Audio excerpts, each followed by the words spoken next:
E aí galera, tudo beleza? Vamos brincar então um pouquinho com relação a 3 pontos em uma geometria analítica. Dado 3 pontos, tá? Na verdade a gente vai trabalhar com triângulos. Só que antes de trabalhar com triângulo, a gente precisa saber se esse triângulo existe, tá? E para existir um triângulo, obviamente a gente vai precisar sempre de 3 pontos. Um dos critérios para saber se ele existe é com relação, dado 3 pontos em um plano cartesiano, a gente tem que ver algumas situações.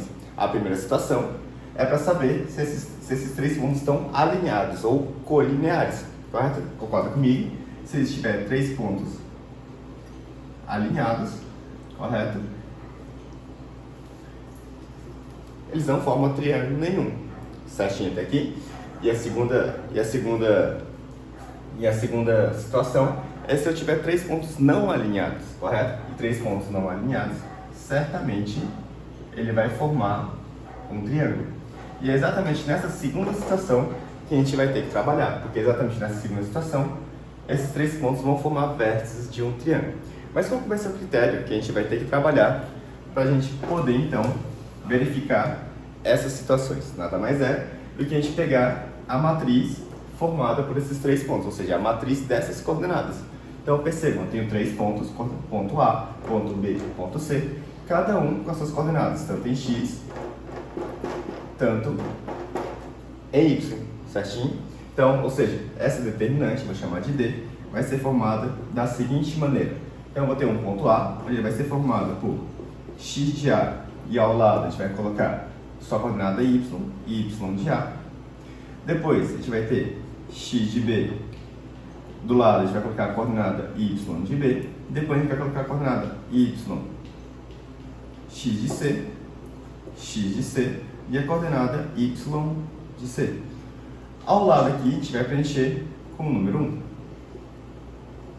Fecharemos essa nossa determinante e vamos aplicar a regra de sair. Ou seja, a gente vai tomar a determinante de uma matriz do tipo 3×3. Fica então, pega as duas primeiras colunas, copia e cola. Ficando XA, XB, XC, XA, XB e XC, correto? Depois YA, YB e YC. YA, YB, YC. Certinho até aqui. Vai fazer todas aquelas suas continhas, a gente pegar a diagonal principal, depois a diagonal secundária, e a gente vai tomar algumas conclusões, correto? Nessas conclusões aqui, a gente vai ver o seguinte: se a gente for tomar a determinante, tá? Se a gente for tomar a determinante da matriz D, a determinante da matriz D, a gente vai ter algumas situações. Ora ela pode ser igual a 0, ora ela pode ser diferente de 0, certinho? Quando ela for igual a 0, eu tenho certeza que ela vai cair nessa primeira situação, onde eu vou ter 3 pontos não alinhados. Então a gente pode concluir que nessa primeira situação, por determinante for igual a 0, não forma triângulo algum. Agora, se a minha determinante for qualquer número diferente de 0, a gente vai cair exatamente nessa segunda situação, vai formar um triângulo. E a partir dessa determinante diferente de 0, começa então a nossa brincadeira. Nesse primeiro exemplo aqui, a gente vai verificar se os pontos A, 0 e 4, B, menos 6 e 2 e C, 8 e 10 estão alinhados, ou seja, se eles estão na mesma linha. Lembra que se ele não tiver, eles vão formar vértices de um triângulo. Primeiro passo, vamos achar a matriz desse nosso triângulo, sempre vou chamar de D, que vai ser o seguinte. Então, vamos colocar exatamente a matriz dessas coordenadas. A vai ser 0 e 4, depois menos 6 e 2, e depois 8 e 10. Vamos preencher essa última coluna com o número 1. Vamos então aplicar a nossa regrinha lá de sair. Pega as duas primeiras colunas, copia e cola. Ficando 0, menos 6 e 8. 0, menos 6 e 8. Depois 4, 2 e 10 aqui do lado. 4, 2 e 10. Vamos fazer então a determinante dessa matriz D. Ficando então, vamos lá? 0 vezes 2, que é igual a 0. E 0 vezes 1, que é igual a 0. Correto? Ficando então aqui 4 vezes 1, que é igual a 4, e 4 vezes 8, que é igual a 32. Continuando, então vai ficar 1 vezes menos 6 e menos 6 vezes 10, ficando menos 60. Logo o resultado dessa continha aqui, que é 32, lembra que é o sinal de mais? 32 menos 60, que é igual a menos 28.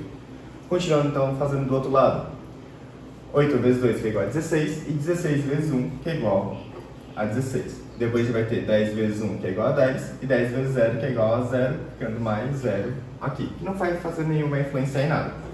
1 vezes menos 6, que é igual a menos 6, e menos 6 vezes 4, que é igual a menos 24. Então a gente vai ter aqui 16 menos 24, que é igual a menos 8. Lembra que, para a gente tomar a determinante dessa matriz D, então a determinante dessa nossa matriz D vai ser igual a diagonal principal menos a diagonal secundária.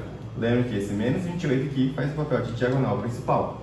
E esse menos 8 aqui faz o papel da nossa diagonal secundária. Fica então que a determinante dessa matriz D é igual a diagonal principal, que é menos 28, menos a diagonal secundária, que é igual a menos 8. Fazendo o jogo de sinais aqui, a gente vai ter que a determinante da nossa matriz D é igual a menos 28, menos com menos, que é igual a mais 8. Então a gente vai ter que a determinante dessa nossa matriz D é igual a menos 28 mais 8, que é igual a menos 20.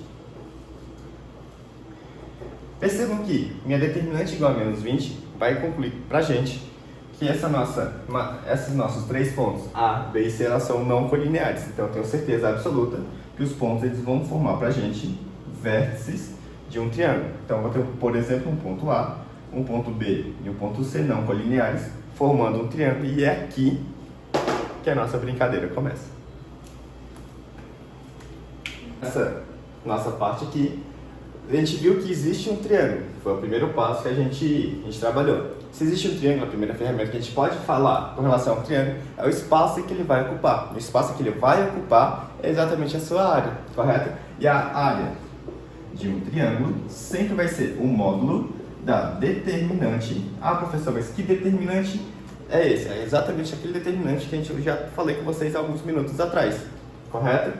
Dividido por 2. Aí vão falar para mim, professor, o que significa esse módulo aqui? Esse módulo, tá? Ele só vai pegar um número, independente se ele for positivo ou negativo, e transformar ele em positivo. Vamos ver então um exemplo. Eu vou colocar aqui exatamente depois do estalo do dedo.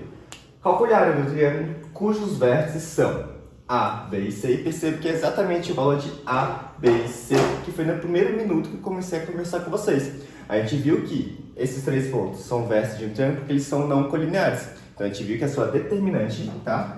A determinante da matriz formada por eles foi igual a menos 20. E como eu comentei com vocês que forma um triângulo, então a área desse triângulo aqui formado, correto? Sempre vai ser o módulo da determinante, nesse caso de D, dividido por 2. Então a gente vai ter que a área desse nosso triângulo formado vai ser igual a menos 20, que a gente já encontrou, tá? Alguns minutos atrás. Então vai ficar módulo de menos 20 dividido por 2. Então, a área desse nosso triângulo é igual a menos 20. Então, o módulo dele vai transformar esse 20 em positivo, ficando 20 dividido por 2. Então, a área desse nosso triângulo é igual a 20 dividido por 2, que é igual a 10, ou seja, 10 unidades de área. Porque eu não falei para vocês se era metros, quilômetros, hectômetros, enfim, correto? Então, a área desse triângulo é igual a 10, certinho? Deixa o like e compartilha aqui, ajude ele. Tchau a vocês, um abraço!